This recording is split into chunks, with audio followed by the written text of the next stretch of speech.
IVM. Have you ever wondered why women don't do more crime? Well, we're here to tell you.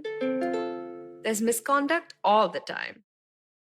Women are thieves and murderers. That's gross misconduct. Con artists, money launderers. Criminal misconduct. Financial fraud that's hard to track. Takes some planning, but still misconduct. Even breaching a contract. Well, that's more civil though. It's misconduct. Misconduct. We tell you all about women that suck. Things that make you say, what the? It's misconduct. Hello, and welcome to Misconduct. We are a podcast about Indian women that did criminal stuff. My name is Raghavi. And I am Nisha. And today we are picking up where we left off, delving into the life and times of Indrani Mukerjea and her company, INX Media, which she founded with her husband Peter. If you missed last episode, then too bad, because this episode will be gibberish for you. We invite you to please go listen to part 1 first, and then you can really get the gist of where we're going and what we're going to do with this. Because this is going to be, as the great scholar Doja Cat said, juicy. Yeah, keep it juicy. No, wait, actually, I can't sing that. That is definitely a copyright. I don't know why I started that. I'm so sorry. It's also a very inappropriate song. Hey, actually, you know what? You know what actually is inappropriate? Letting your kids listen to this podcast. Wow. Yeah, you thought I couldn't turn that into a segue, huh? Amazing. I did. Thank you. It's an acquired skill. So we talk about crimes and stuff on this podcast, guys. It's obviously not appropriate for kids. We also expect you adults to be responsible about this. Listener discretion is advised. Cool. So INX was dealing with employee mutiny and loss and such. But what we didn't know at the time was there was something which was brewing higher up in the food chain. Ooh. So in January 2008, the Indian government was silently investigating the company on the side. Right. An independent agency under the finance ministry went through the financial statements of the company and flagged some major irregularities regarding the foreign investment that they brought in.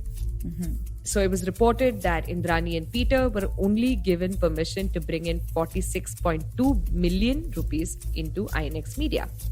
Instead, they brought in 3 billion rupees. What are you talking about? How is that possible? God damn it. This. Ugh. So Anyway. it was also reported that some of this money was siphoned off into INX News. So remember when Indrani and Peter... Remember when Indrani and Peter had asked the government, like, hey, can we do downstream investment? And the government was like, no, you can't do that. So the Mukherjees clearly just put their hands over their ears and said, la, I can't hear you, la. What'd you say? Oh no, I'm going through a tunnel. Sorry, DPIIT, goodbye. You're right in front of us. So they invested about 400 million rupees in INX News, which is a subsidiary of INX Media. And this was against the explicit directions of the finance ministry. Yes, now we kind of understand why there was so much money in the company when so little was originally approved. Now what we have to find out is, where did that money go once it came here? Because the company was just straight up like, I got no money to pay anybody. Goodbye.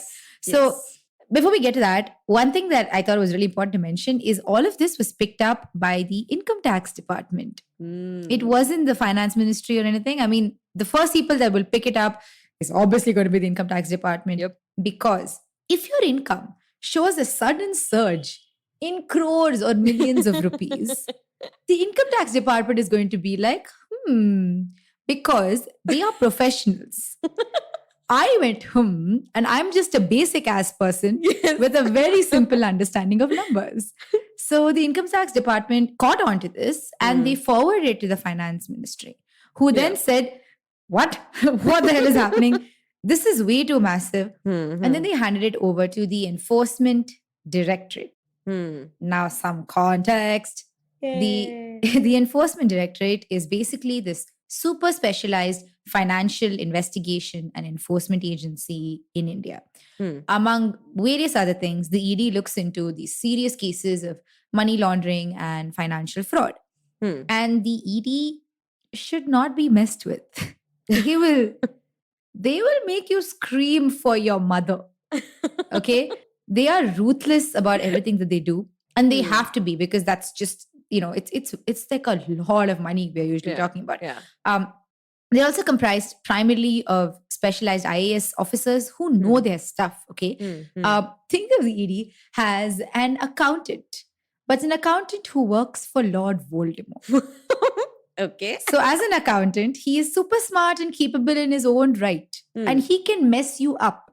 But also, he has the backing of freaking Lord Voldemort. So, the powers that come together are like, listen, do not mess with me. Yes, fair. So that is what it is. Yeah. And in 2010, the ED registered a case against INX Media for alleged violations of the FDI policy and, by extension, the Foreign Exchange Management Act, or FEMA. What a shocker. So let's take a quick break. And when we come back, we'll understand how this happened. I mean, you know how it happened, but let's get into what was the drama. The deets. The deets.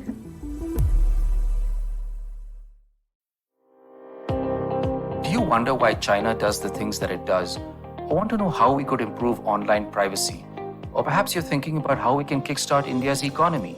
If you'd like to search for the answers to such questions, check out All Things Policy, a daily public policy podcast that covers everything from employment figures to aircraft carriers. Tune in from Monday to Friday for new episodes and fresh takes.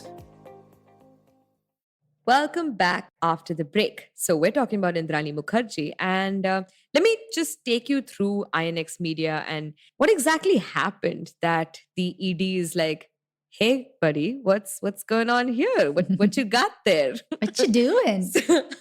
So INX Media was given approval to get 46.2 million into the company from 3 foreign investors. This meant that the new investors would be given about 46% of the shares of INX Media at par, which is at rupees 10 per share. But the ED said that INX Media instead issued the shares at a premium. Instead of the 10 rupee per share, it was rupees 862 per share. Ridiculous. So essentially, they were issuing the shares at like 85 times the originally reported value. And in the official circles, and I'm saying this because I've done my BCom, we call this a metric shit ton of fraud. Yes. I approve this assessment. Oh, in your capacity as a lawyer? No, in my capacity as a layman who understands what the word fraud means.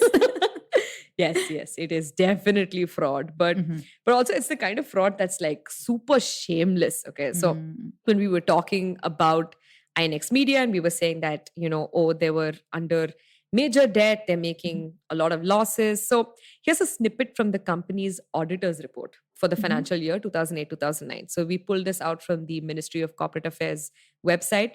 Thank you, Raghavi, for doing this. I know that website was a little tough and... God damn it. Why would you bring back those memories, man? The sheer number of captchas you have to enter to prove that you are not a bot.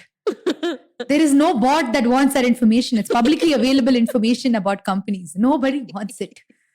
But I'm so glad that you did that because we got this wonderful little piece of information, which was the company's accumulated losses as at March 31st, 2009 aggregate rupees 7,287 million, including the loss for the year of rupees 4,527 million, resulting in the net worth of the company being substantially eroded on that date. Further, as of March 31st, 2009, the company's current liabilities exceed its current assets by rupees 250 million.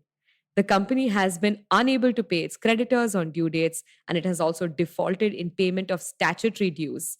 These factors indicate a material uncertainty on the company's ability to realize its assets and discharge its liabilities in the normal course of business. Basically, the company has no money. They're not paying their vendors, their creditors. They're not paying anyone, and they essentially have no way to function as a business. Yeah, well, no shit, Sherlock. 250 mil Yes. in debt, which is in 2 years. The company was started in 2007. This was the statement as of 2009. Yes.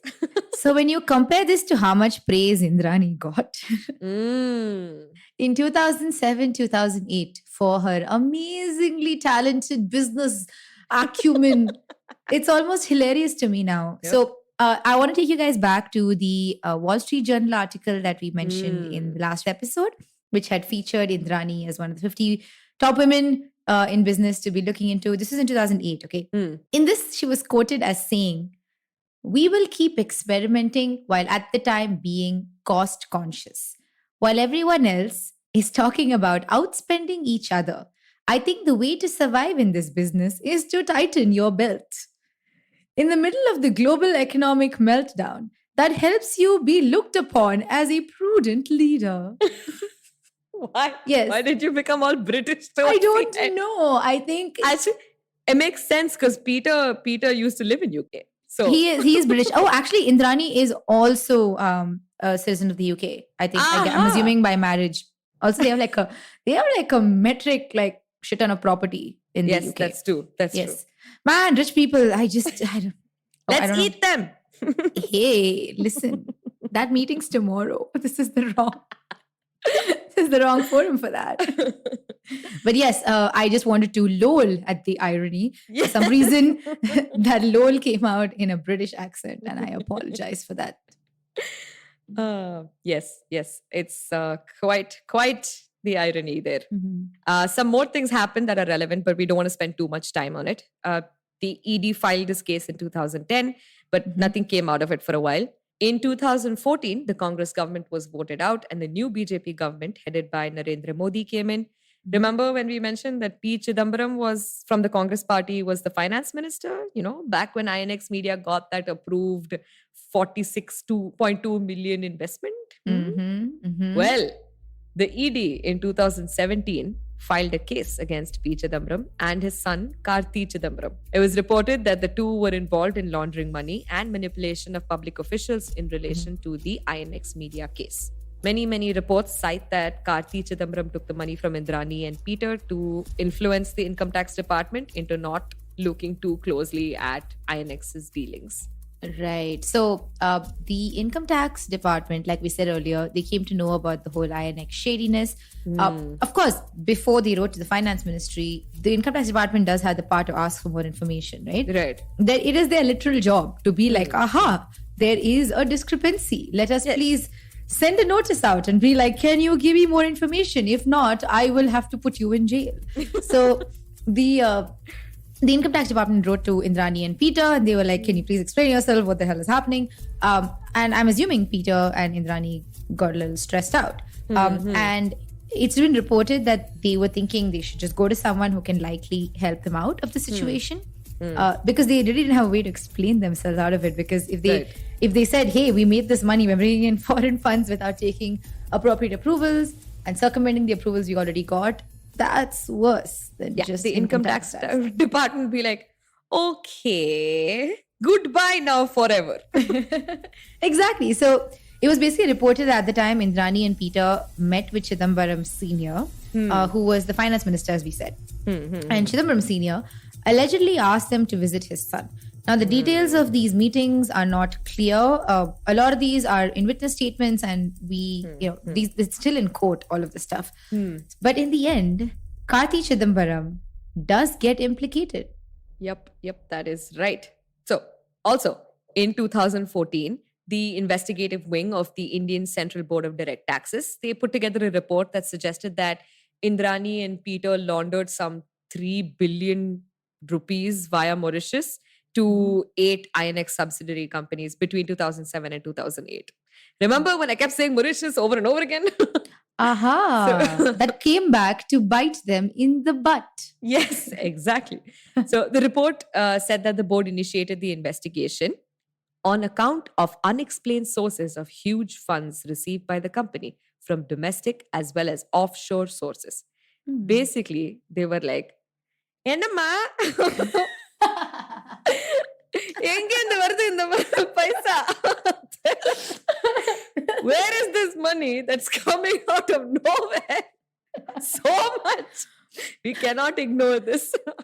I don't think they were Tamil, but still. That one CA was sitting there. That Tamil really got to me. I just lost it for a second. Ennama? I can imagine him who was this guy? I don't know, some dude in a safari suit. Just sitting there like, and he, you know, his ball pen has leaked onto this suit. There's one little blob of blue ink, and he's like, Ennama? And he has a pencil mustache for sure, man. Oh, I can really feel this. Also, one extra fun fact. Apparently, the bribe that was paid by Indrani and Peter to Karthi Chidambaram was 10 lakh rupees. Hey. That is just the saddest thing. Very sad. 10 lakh rupees. You can't even use that for like down payment for an apartment in Bangalore. No, you cannot.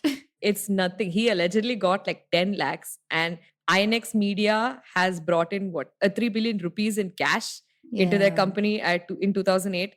So if anything, I'm just really disappointed that this wasn't a bigger sum of money.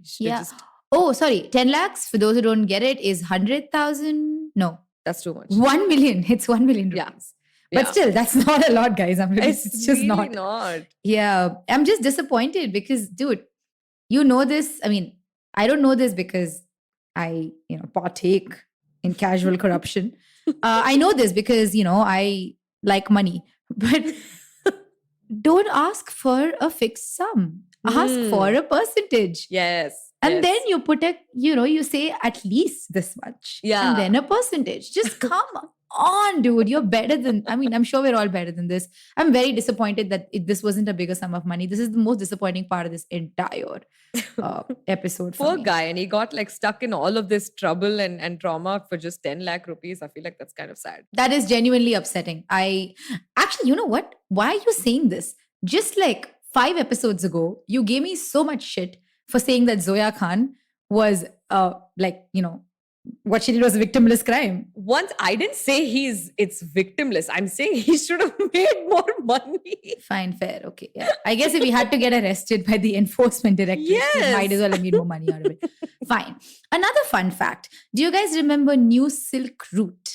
One of the Mauritius-based firms that had invested in INX Media. Yes, it has come back again. It will never leave us. So New Silk Route was founded by 6 individuals. And as of date, 4 of them are either in jail or they are under investigation for various illegal insider trading practices. So let's just assume that this entire situation, obviously like Peter Mukerjea, the Chidambarams, everybody in the New Silk Route, apparently, Indrani herself. Yes. Let's just assume that this entire group of people involved in this fiasco, they suck so hard. They suck so hard that we cannot comprehend how much they suck. Indeed. And on that note, let's take a quick break because when we come back, we're going to get into some shady business. Hey, it's been another great week on the IVM Podcast Network. On This Round is on me, Shaili Chopra shares with Gauri how they hit 750 million on She the People TV. We have a new show, The Last Brand Standing. Anupam Gupta and Ambi Parmeshwar get together and discuss some of the biggest and most public feuds in Indian brand history. Do check that out. Taste the lip-smacking palette of Karachi with Bilal Hassan on Naan Curry with Sadaf and Archit. On Misconduct, learn all about Dawood Ibrahim's sister Hasina Parker with Ragvi and Nisha. Is the Indian Constitution queer-friendly? Find out on the Longest Constitution podcast with Priya Mirza. And on Audio Gyan, Harish S., design head at Cred, talks about his Carnatic rock band and design as an art form. Do follow us on social media. We're IVM Podcast on Twitter, Facebook, Instagram, and LinkedIn. And remember, if you're enjoying this show or any other show for that matter, please do tell a friend. And finally, we'd like to thank our sponsors on the network this week, Seat, Cred, Bank of Baroda, Quarter, CoinSwitch, Kuber, and Intuit India. Thank you so much for making this possible. Welcome back, everyone. So we have set a metric shit ton of context on everything that went wrong at INX. Dude, is metric shit ton is that going to be a catchphrase now? Ooh, I like it. I like it. I'm assuming we haven't gotten Merch? bleep so far. Oh no, I hope not. I hope Merch we don't life. get bleep. Merch life, indeed. But listen, guys, there's a reason we gave you so much context, so much background, because it gets really fun now. This ED case that was filed against Indrani and Peter Mukerjea, that was for FDI violations. We discussed this. They brought in more money than they were given permission to into their media and broadcasting business. So the money laundering stuff that involves, Karthi Chidambaram, etc. Of course, it does involve the Mukherjees, but right now it's more of a Chidambaram problem than it is a Mukherjee problem. Right. But the reason I told you all of this is because Indrani snitched on all of them. yes, she did. She got out there and she snitched on everyone. She told on everyone to save her own skin. And that is the kind of character development that we love on this podcast. So this case involving the money laundering with the Chidambarams, it's been under investigation for over a decade now. We don't have a resolution for it as of yet. Literally, regarding Chidambaram specifically is not been investigation over a decade, but obviously this started in 2008 when when the investment first came in. But literally as of 2017, the Indian Central Bureau of Investigations lodged a fresh case on this matter against Chidambarams.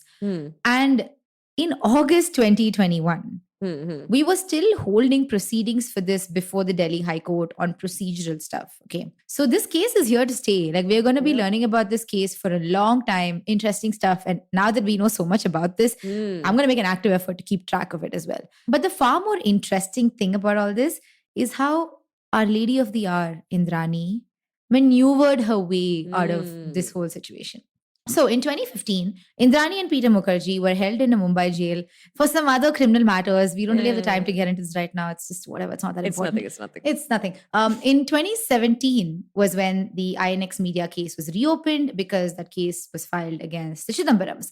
And this is when we see how truly shrewd and smart Indrani is. So in order to get out of the other legal troubles that she had, Indrani was like, hey, should I just find a way to please the prosecutors and get out of this?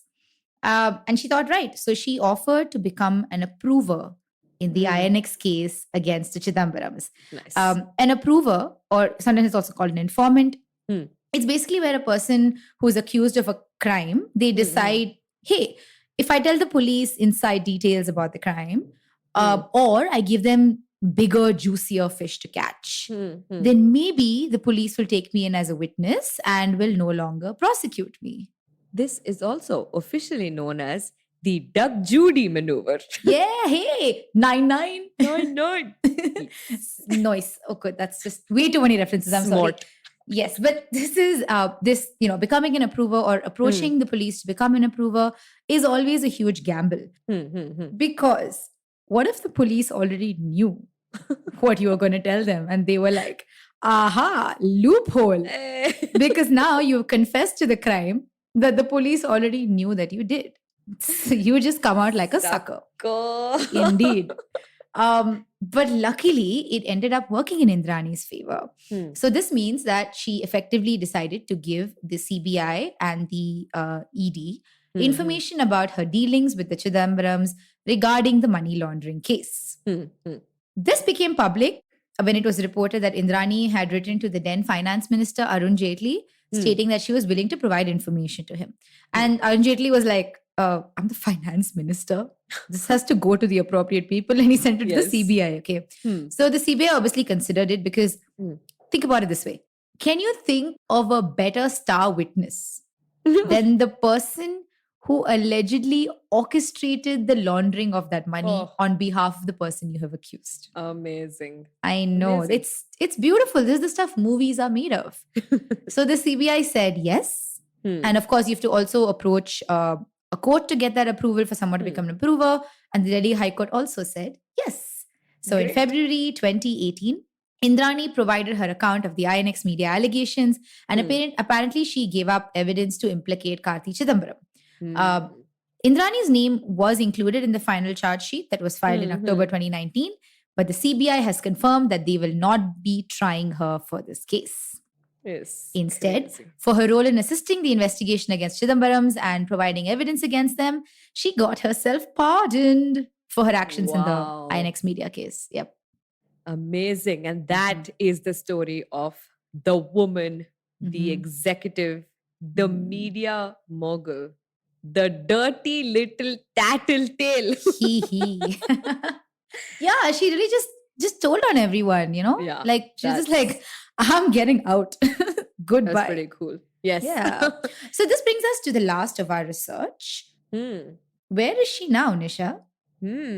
So wait. First things first. In the beginning of their relationship, Indrani, it looked like Indrani was kind of like besotted with Peter. Okay, there's this, there's that India Today article from 2015. We referenced that in the previous episode. So there's a quote from Indrani's friend where she talks about how excited she was that Peter was giving her a red Mercedes, and she was like really looking forward to living with him. They were so in love. They were actually. I've seen. First of all, I think Indrani is a stone cold hottie. She's so hot. Oh, She's yeah. so hot. She's really attractive, okay? Yes. And I think it's the fact that she looks intelligent. Yes. I think And her that's what. cheekbones. Yes. Oh, yes. Intelligent plus Crazy. cheekbones. Yes. All of the genetic lotteries. So she is really attractive. And we've seen so many photos of them from various events and page 3 parties. They really got around quite a bit. Yeah. They're basically always like entangled. Yes. Like within each other.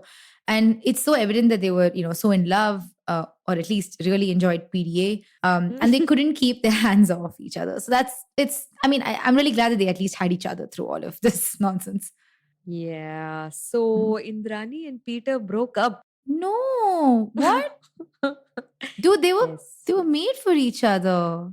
Yes, they were two peas in a pod. An illegal foreign investment pod. Dude, birds of a feather commit serious financial crimes together. Woo, okay. Hand in glove. If the gloves were a product of money laundering, I'm sorry, I really lost track of this. It's fine. It's okay. We peaked. It's okay. So, but yeah, anyway, they separated starting sometime in 2015. It's quite sad though, because I think Peter still had the hots for her. It was reported in May 2016 that Peter wrote Indrani a love letter for her birthday. He apparently compared them to Romeo and Juliet. Ah, yes. The quintessential love story where two young lovers die painfully after committing significant white collar crimes. Yes, correct. That Shakespearean tragedy that we can all relate to.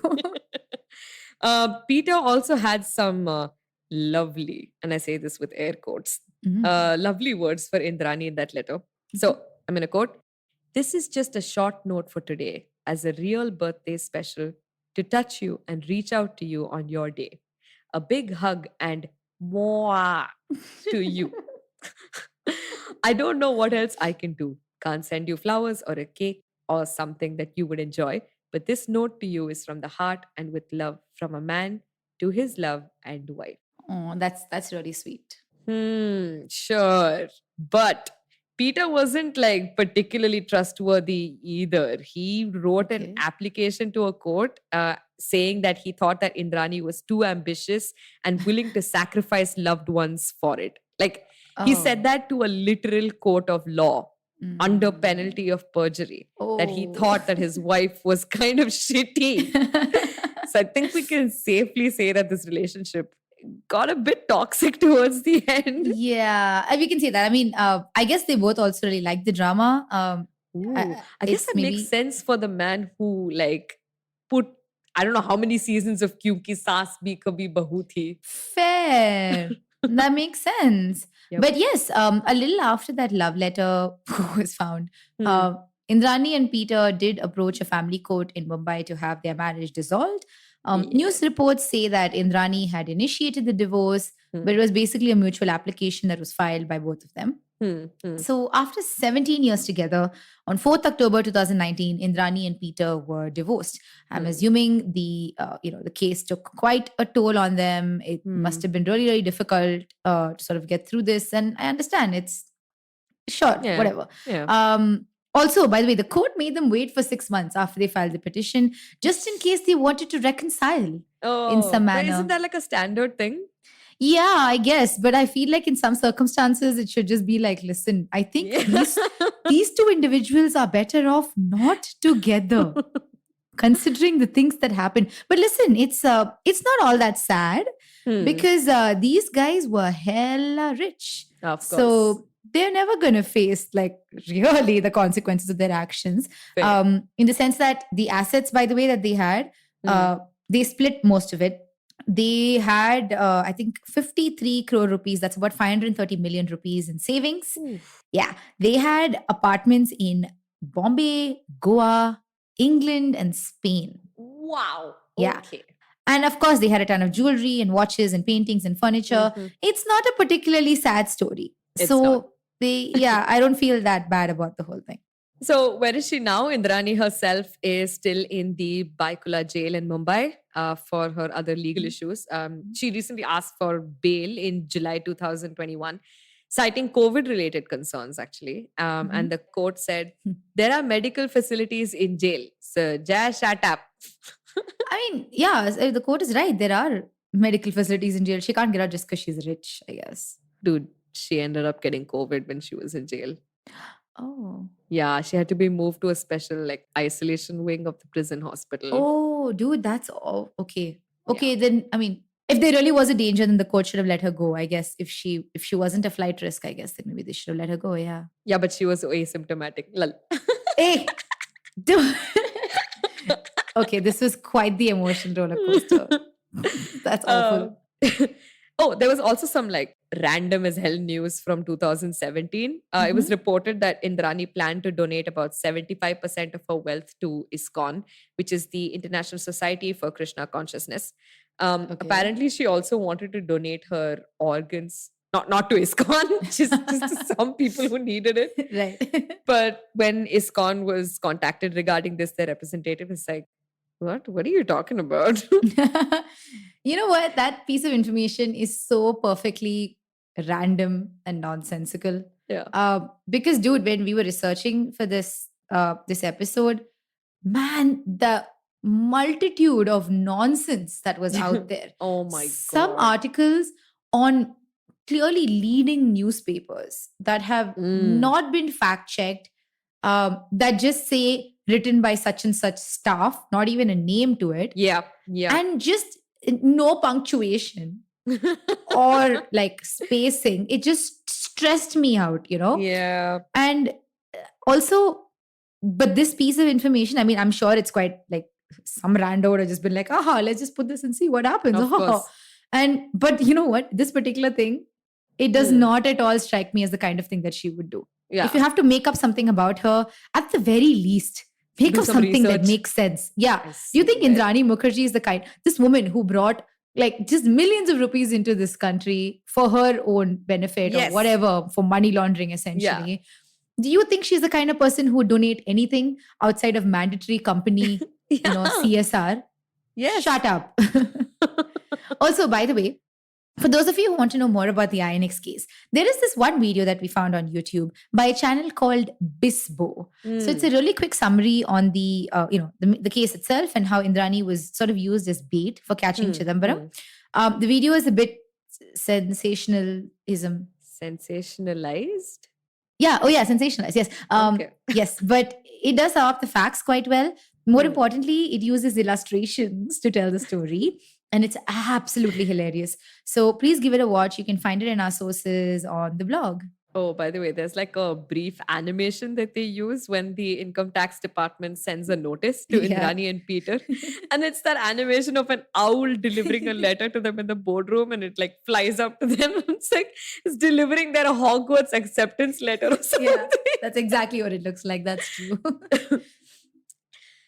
Now that we're at the end of this story, there really is one and only one reason why this became so sensationalized. And that is because whoever we are, however good and honorable we think we are, how much ever we contribute to society as an individual, each and every one of us loves the story about a rich, powerful person's just fall from grace. Oh, yeah, absolutely. This was a particularly long and messy fall from grace for Indrani. Yep. A lot of folks in the industry shunned her, She had come to a point where she had pissed off a chunk of journalists so much, it is very unlikely that she could have ever opened another news channel. Also, okay, Peter remained by her side for a bit, but that also eventually dissolved, And for someone who was worth like 300 crore rupees, what is that? 30 billion? Am I wrong? Yeah. In any case, that much money. She just sort of went to having no influence whatsoever. And that must be really hard and painful, Yeah. Also, I think that we should recognize that, the space that she worked in and Bollywood essentially is pretty much like male dominated. And for such a young woman to have it all and just outrightly say that I am better than all of you, I'm sure that would have irked a lot of people. So her fall would have been like particularly satisfying for them. Yeah. INX is still around, by the way. It's been rebranded as 9X. And every time the new management is asked about Indrani and Peter, they respond with like total silence or like some small statement about how 9X is a compliant company, which I guess is like standard PR statement. So I get it. Yeah, it's fair.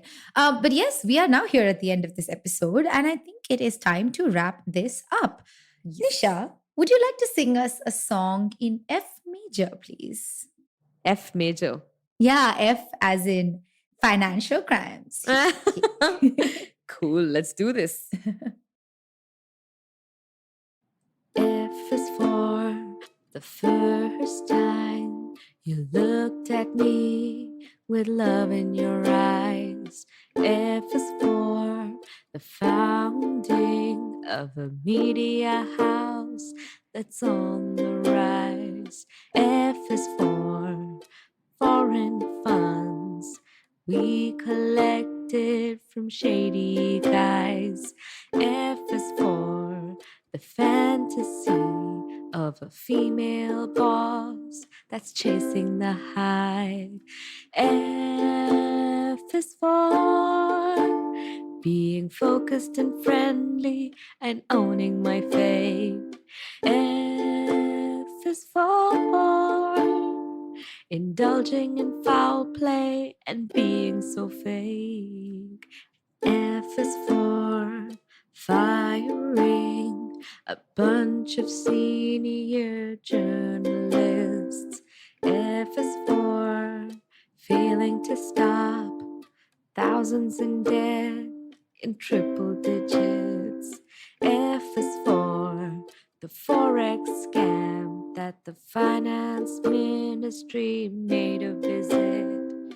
F is for foiling the plan, freeing myself from being complicit. F is for being focused and friendly and owning my faith. F is for indulging in foul play and being so fake. Well done, girl, as usual. Thanks, girl. So, to all of you, don't forget to follow us on Instagram. You can catch me at just.nishful.thinking and Raghavi at ragi.dose. That is correct. You can also find all of our sources. There is plenty for this episode on our blog. You will find all of it in our episode description. And we will see you on the next episode of Misconduct.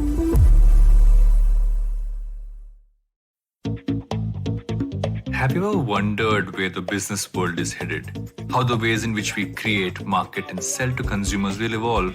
Or if we'll ever go back to wearing pants while working? For answers to all of this and more, tune into Advertising is Dead with me, Varun Duggirala. Every Tuesday, as I talk to entrepreneurs, leaders, and change makers from across business, media, marketing, and beyond. You can catch all episodes of Advertising is Dead on the IVM Podcast website, app, or wherever you get your podcasts from.